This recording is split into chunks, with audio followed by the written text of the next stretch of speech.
Latest for the weekend, mga mare at pare. Focus on positivity raw at maka-inspire ng mas marami pa si Sparkle star Shuvi Etrata. On the list, sa sunod-sunod na projects ni Shuvi ngayon ang horror film na Huwag Kang Titingin.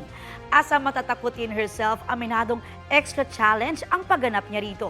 All praises at full support naman sa kanya ang TDH at co-star sa pelikula na si Anthony Constantino. Bumisita rin sa set ng movie sina GMA Network Senior Vice President and GMA Pictures President Attorney Annette Gozon Valdez at Sparkle GMA Artist Center First Vice President Joy Marcelo. Sa kabila ng busy schedule, no plan on slowing down daw si Shuvi dahil hindi na lang daw ang pangarap ng pamilya ng Island Girl ang dala niya. Kasama na rin daw niya sa journey niya ang fans.